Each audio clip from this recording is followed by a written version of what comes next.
So our passage today picks up 2 to 3 years after Elijah had confronted Ahab and told him that there'll be no rain anywhere in the nation except when he, Elijah, at God's command, said so.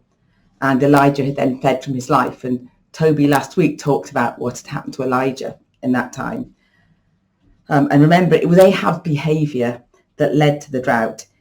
The Bible said he did more evil than any king before him, and he led Israel to worship idols.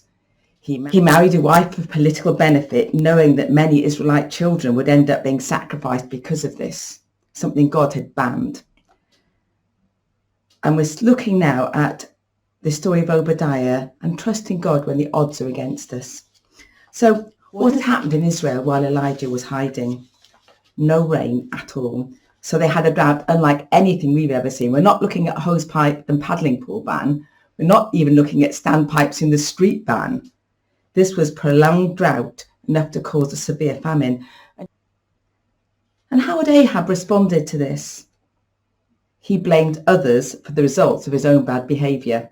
Here, Elijah, very much a shoot the messenger scenario. And Ahab had started an international search for Elijah to every nearby nation. And he didn't only ask them to look, but he demanded in verse 10 that they swear that he wasn't there, which tells us that Ahab was king of a powerful nation. Look at these two. If they threatened your country, which should you be worried about? Sure, you all recognise Putin on the left. It's the Prime Minister of New Zealand on the right. Ahab and Jezebel's anger was probably made worse by drought being the way that God was challenging their behaviour. Drought poked fun at Baal, Jezebel's god. He was god of storm and fresh water, and in Baal worship, fertility of the land and the crops was worship on Baal sending rain. So throughout the drought, everyone in the nation was constantly reminded that Baal had no power at all, and God did have power. In this passage, Ahab summons Obadiah, and the two of them go searching for live grass in any valleys and streams they can find. I was a bit confused about them looking for it when Elijah's brook had dried up so long before, but apparently the word for brook often means a wadi, like this here, and it's a watercourse which is flooded with water as when it rains and then is totally dry for most of the year. So why does Ahab want to find grass? Does he want to know where to grow crops and feed his people? Not him. Does he want to look after his cows and sheep to feed the palace people? No. His priority is keeping the horses and mules fed, the animals used by his military. Ahab's goal was maintaining his personal power in Israel and neighbouring nations at any cost. And while he's doing this, Jezebel killed as many prophets as she could find. From what we read about this couple elsewhere, Jezebel could be either being allowed to do whatever she wants, or Ahab could be sending her to do his dirty work for him. But it sounds like hundreds of unknown prophets were killed. Unknown to us, that is. But why were the prophets such a target? They were recognised in Israel as people who not only followed God themselves, but would speak truth to power and to the nation. Therefore, however peaceful and law-abiding they were a threat to this wicked king.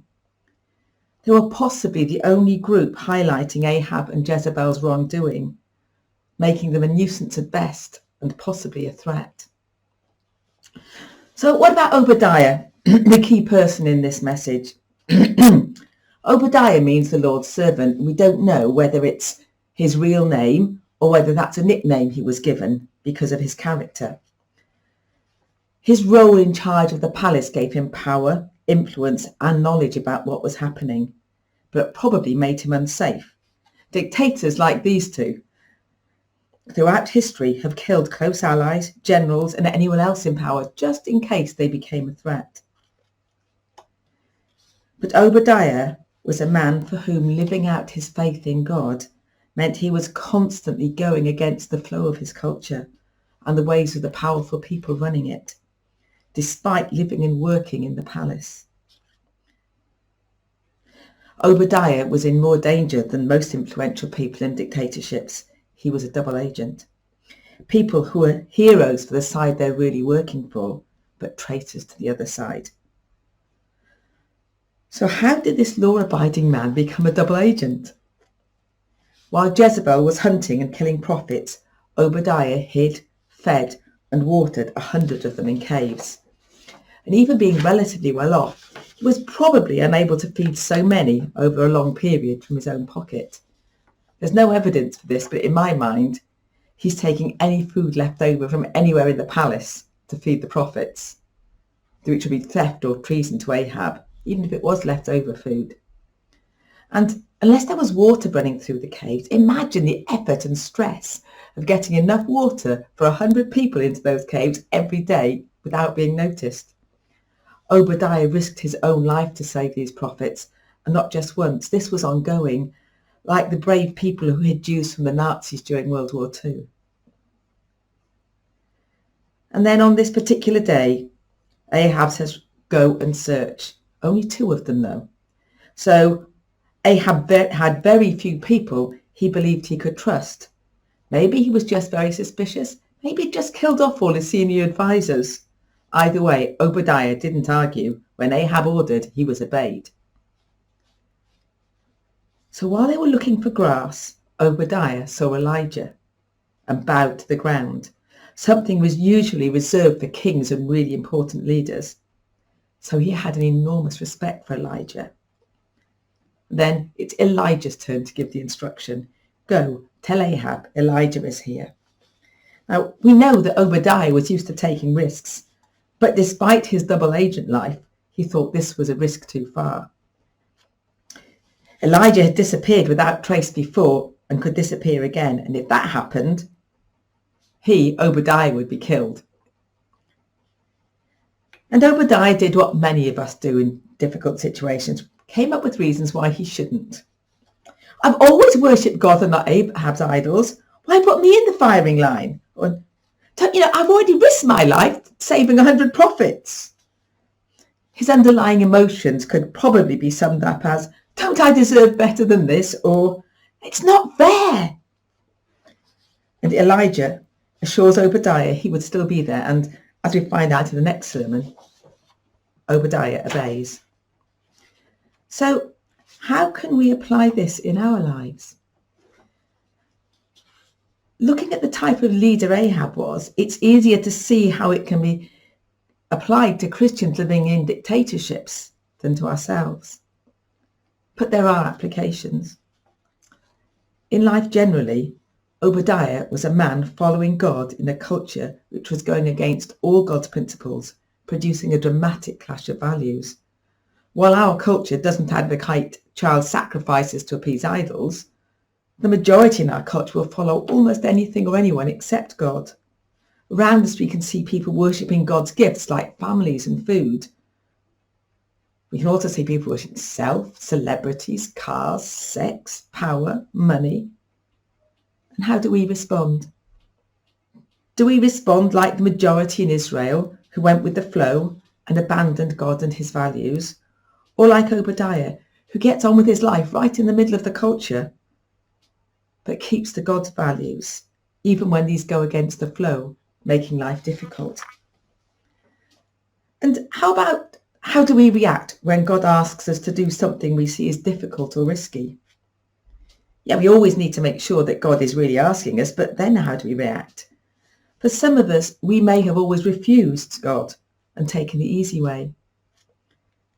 For others, we may be more like Obadiah, sometimes being obedient and other times arguing with God. Things like, hold on, I've already risked a lot for you. Can't you ask someone else this time? Or, God, that's not fair.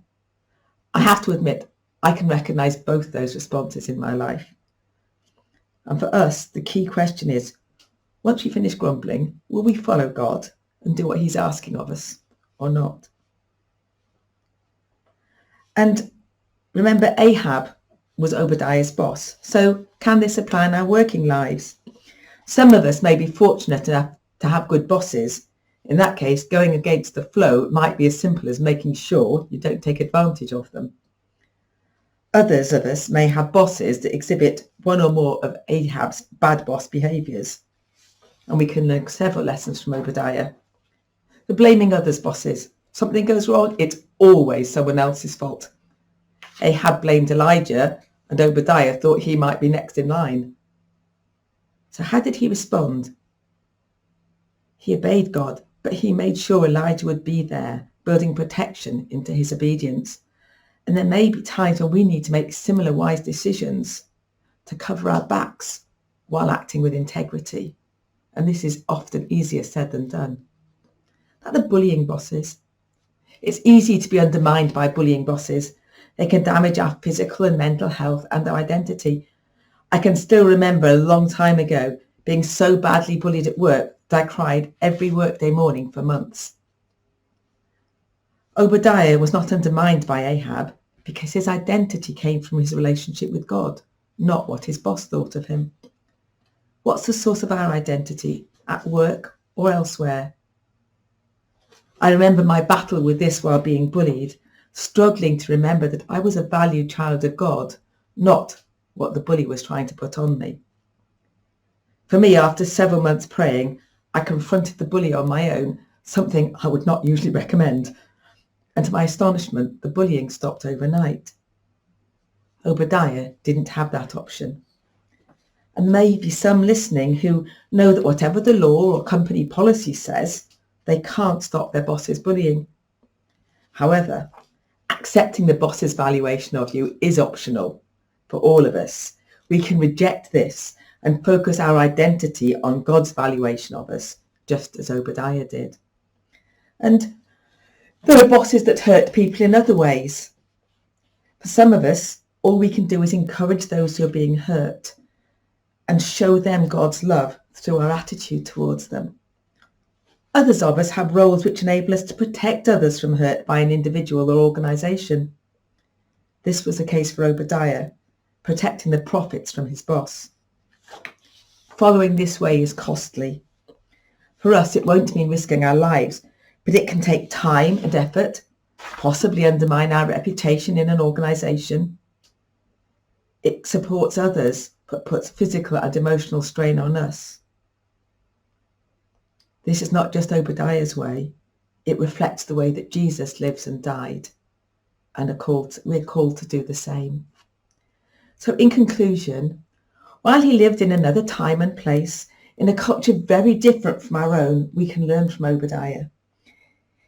He lived in his culture, but his values were those of God, not the culture around him. And at work, whether paid or not, we can act with honesty and love for others, even when that's not normal in our workplace. We can become positive cultural double agents for God.